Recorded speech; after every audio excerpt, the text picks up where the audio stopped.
Hey everybody, welcome to DBS Films Podcast. My name is Kellen. With me as always is my brother Brendan. Together we make movies with DBS Films. Today's episode, we're going into part 3 of a scene-by-scene breakdown of Horror in the Forest, our newest feature horror film.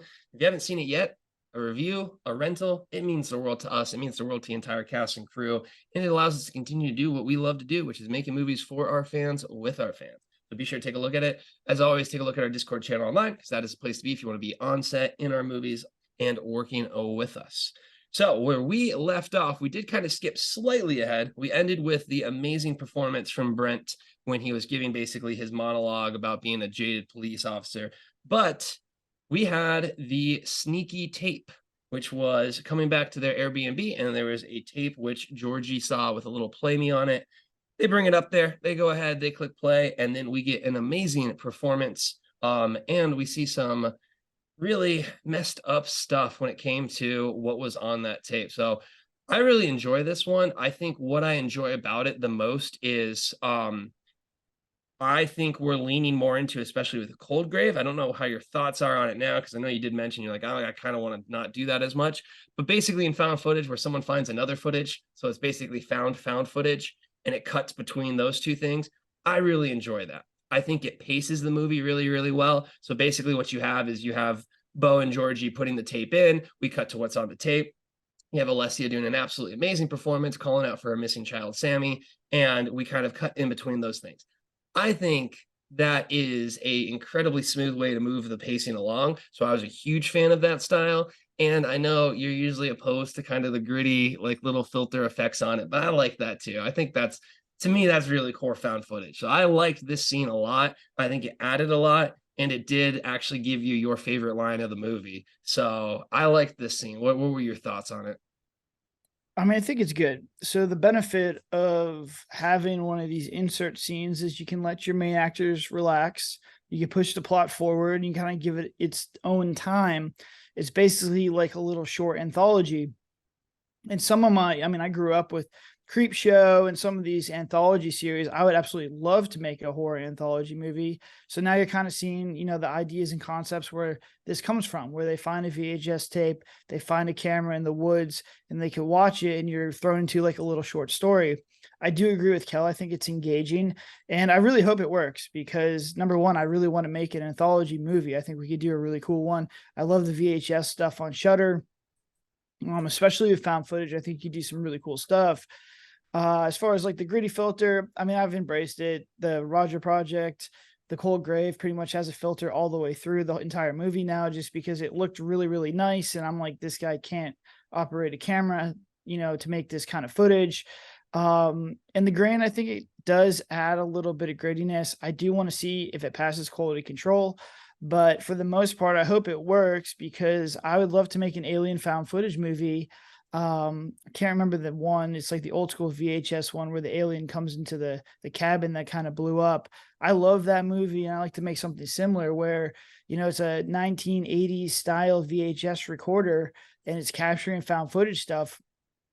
And then that immediately we don't have to worry about cell phones or anything like that. I think it's kind of cool. It kind of gives it that realistic feel that a lot of found footage fans are looking for. So I'm hoping that people like this. It's in the Roger Project multiple times, and now it's in Girl in Cabin 14. So I'm dipping my waters or my toes into the water, hoping that this takes off, that this works, because it's something that we could add to our arsenal and continue to utilize down the future.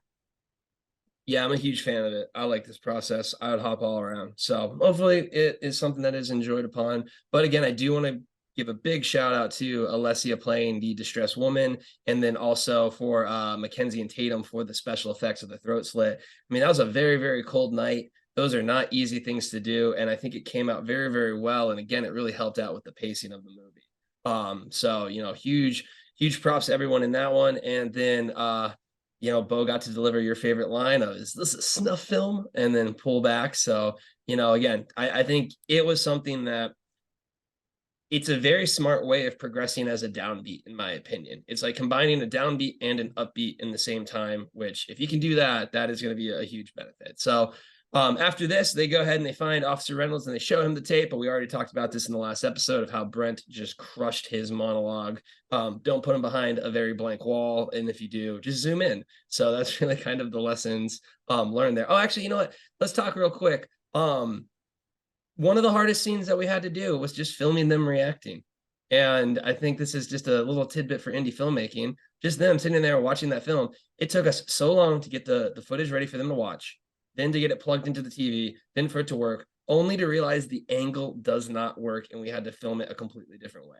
So real quick, do you just want to talk about how filmmaking, this is why you need to do it? Because you don't understand, like in our heads, if you told me that, even after 12 movies, I'd be like, oh yeah, this will take like what, 30, 45 minutes? Like should not take long at all. And another one that took incredibly long was the pool scene. I know that one was kind of an epic issue with things there. But do you just want to kind of talk real quick about how, as a filmmaker, you, even if you have good estimates, there are things that will always come up that can potentially delay it. And like, if you look at like the longest per second per like filming of like amount of time that we really got footage coverage wise for how long it took to set up, these would probably be on the higher end of that spectrum. Yeah, I mean, it's just difficult to, say anything can go wrong at any time. So even if you think a scene's really easy, sometimes they become, very difficult. I have a sixth sense for difficult scenes now. I understand which ones are going to be complicated, which ones are going to require more time. But then you have scenes like this or the pool scene that just there's either outside noise that's outside your control. The room is a little bit more difficult than you first anticipated. But the problem with this one is just our brains are very smooth and there was just no thought process or brain activity going on because it was a hard time for me to set up because I wanted them to watch it and then I wanted to get the TV angle. And we spent a lot of time exporting the footage and putting it, on the TV or trying to find HDMI cable. It was an old TV, so it only had the red, white, and I believe it's green audio stuff from the old school TVs.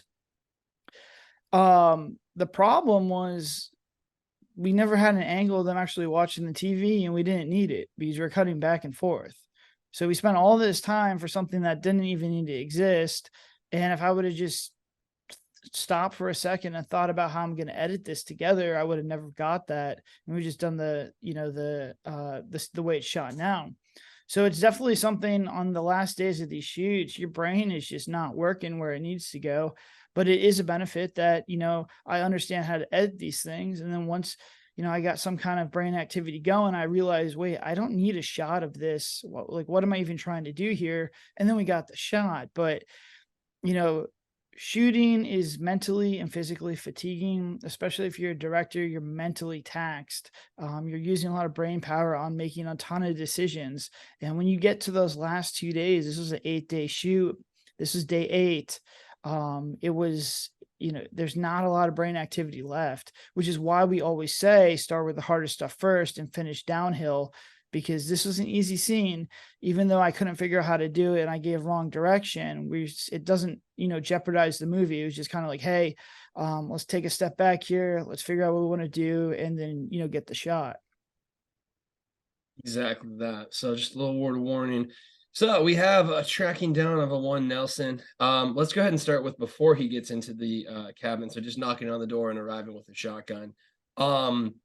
As we've kind of mentioned before, Nelson really is the core element to this story. As much as people want to go ahead and say, Witch Woods, found footage, must be Blair Witch. This is really a psychological drama about grief and loss. We are much deeper. Obviously, we are just, it's a metaphor. So you guys are just missing it if you think it's the Blair Witch. But basically, Nelson getting involved here really kind of, that's when I think you lean into the heart of the story. And again, massive shout out to Jim on this one. He did a fantastic job portraying our Nelson.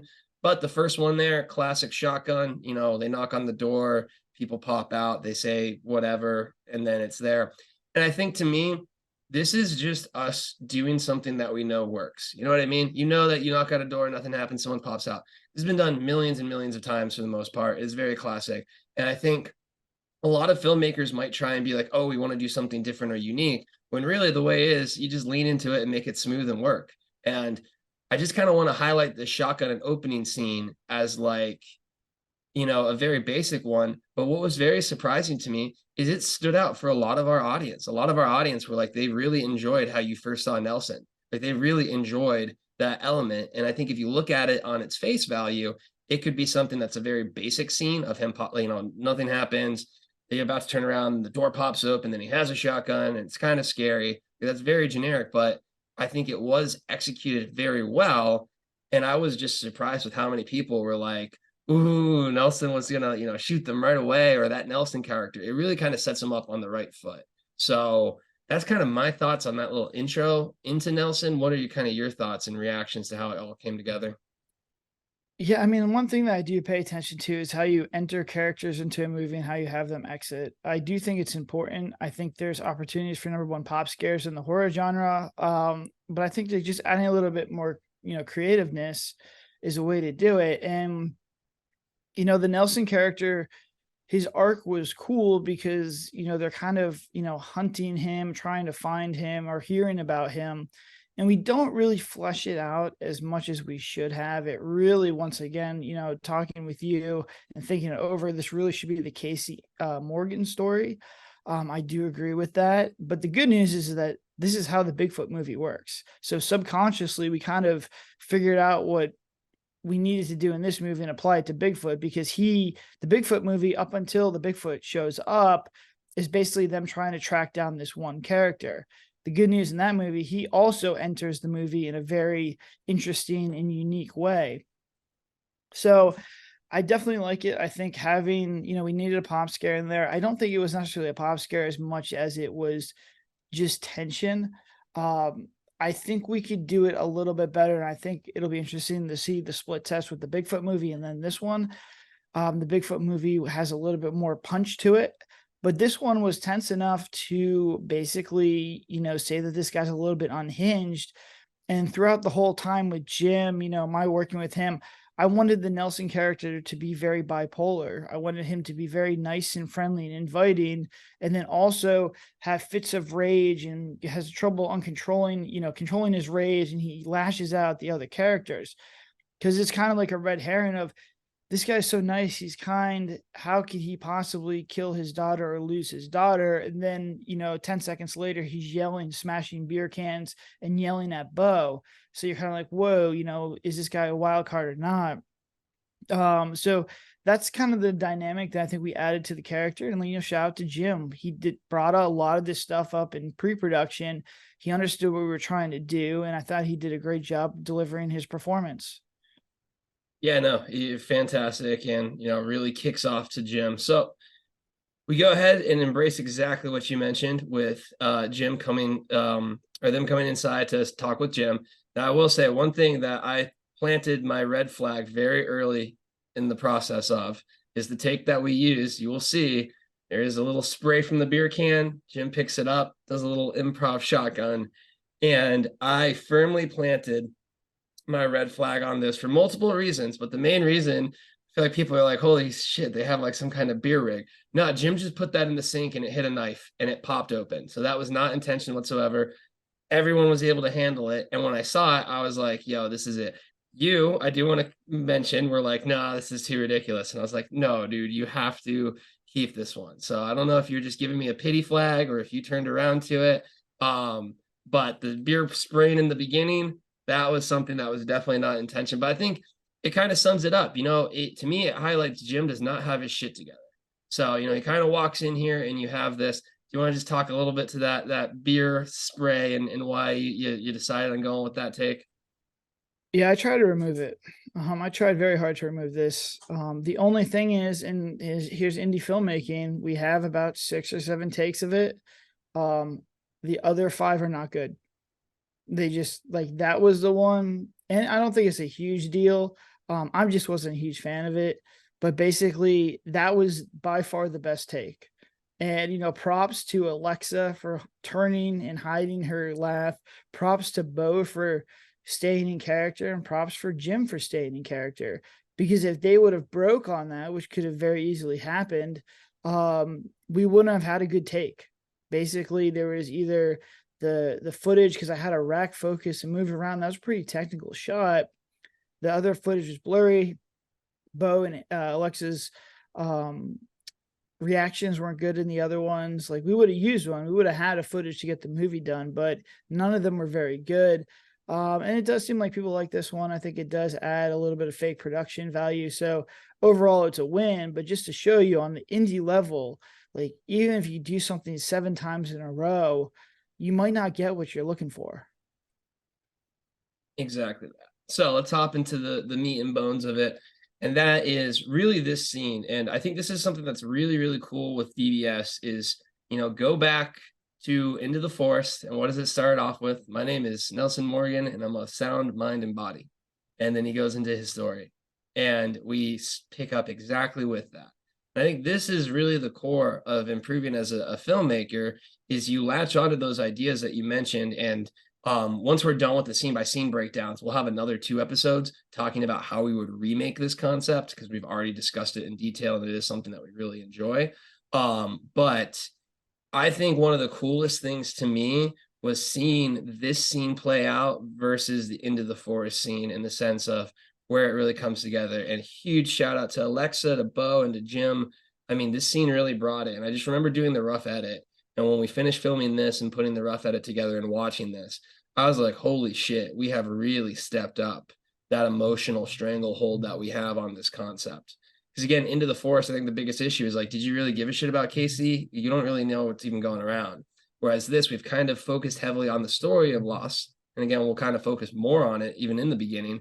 But at this point, I think we really dig the hit hooks deep.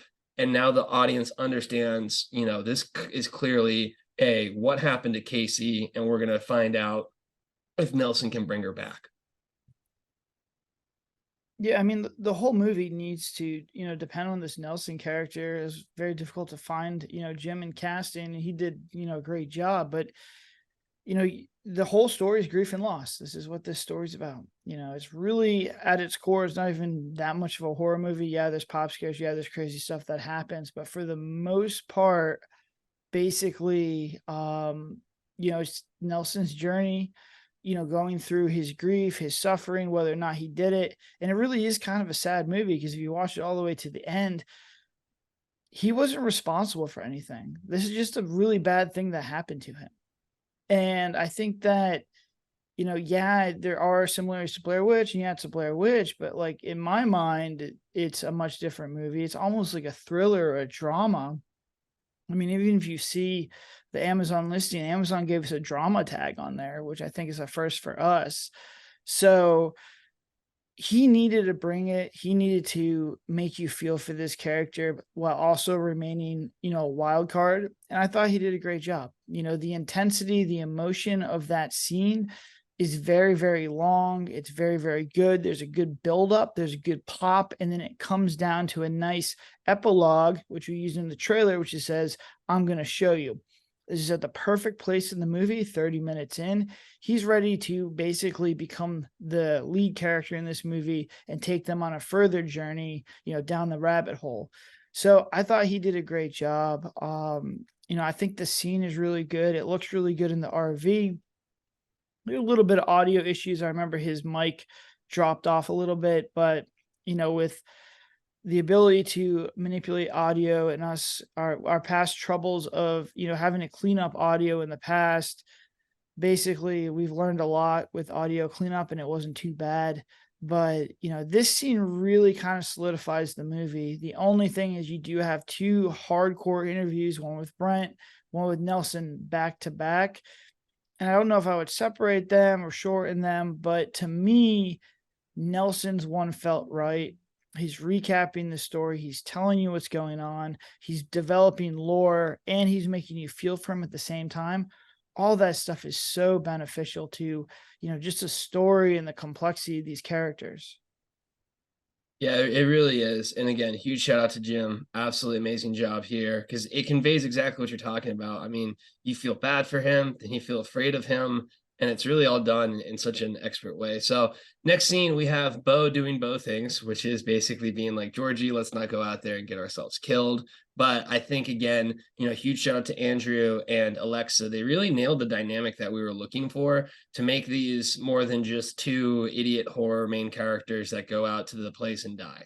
Like you really start seeing Georgie's motivations for it. So as an indie filmmaker, really one of the big things that you can do is if you have basically one of the characters essentially address what the audience might say, in the sense of if the audience is like, oh, that's so dumb, don't go out there, like he's obviously crazy or he's obviously going to kill you or something like that, then you can kind of take that concept, head first, which I believe is what we're doing with Bo. We're basically using him to be that lightning rod to be like, hey, Georgie, this might not be a good idea. We might be in a horror movie here, and really kind of express that, which then gives Georgie the ability to express our logic for why they are going out there and thus win Bo over. So I think it is it's a pretty small scene. It's kind of like a little transition scene, but I think it is one of the more critical scenes for us of getting their motivation and mindset of why they're actually out there. Yeah, I mean, there's probably about two stay or should I stay or should I go scenes in this movie. I think we did a good job of kind of breaking them up as opposed to doing a long one like we did in Murder House. I think when you do the long ones, it's a little bit more obvious, like they're making a bad decision, but it's a horror movie. Your characters have to make bad decisions. And not only did we kind of sprinkle this and break this up, but we also were basically, addressing why they should stay and why they should follow Nelson, but we're also addressing why Bo wants to stay, because he could just leave, but once again, that little small scene that we had by the pool that Alexa and Andrew wrote kind of really gives it to his character. It's like he wants to quit Georgie, he wants to leave Georgie, but he just can't. In this movie, in the relationship in the movie, it's just, that is how it is. Bo's downfall is he just can't say, no, I'm out of here. And I think the people who have a deeper understanding of movies kind of pick this up. Some people just goes right over the head. So I think next time, we highlight it a little bit more, we get a little more emphasis, because there's a reason why he does this. It's a character trait for him. But some people just kind of missed on that. But for the most part, I think people got it. They understood their dynamic, and I think it strengthens their characters and their bond, as they go into this final third of the movie. Yeah, it really does. It's that like little but critical. And I think again, it just shows our improvement in the sense of actually trying to give these characters some more motivation. So then we have Nelson explaining his plan, which shout out to how good the map came out with everything. And all of those are little kid pictures of the crew and staff. So you'll see a little Brendan and a little Kellen there. Unfortunately, we just keep going missing, man. We're just witch bait at this point in time. But I really like, again, this scene, and like I think to me, if you had to ask me, like, again, we had more time in production there, I think the thing that I would do for this is like you just go into an entire room that is covered wall to wall with stuff like this would be like a big improvement for it. Almost kind of like you walk in and like you really get the fact that Nelson's entire life is consumed to this one purpose would be kind of like the effort there. But on the indie scale for accomplishing what this scene needs to do and do it quickly, I think this just looks perfect. I mean, it looks great. You kind of get an idea. He highlights what you need to do. You've now set up the plot. You explain what his goal is. You understand that there's a witch that he's going to basically try and work with the witch to get it back. And, this to me is you have to explain your plot. And this was done in a very, very well fashion, in my opinion, of how, smooth and straightforward this scene was.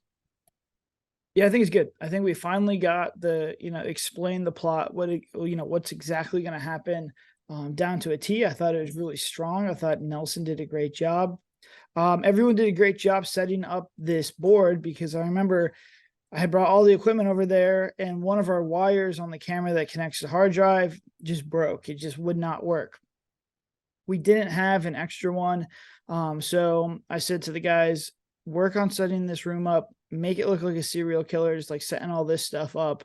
And I drove 30 minutes there, and I drove 30 minutes back to get the replacement cord. I got there, and it was a great job.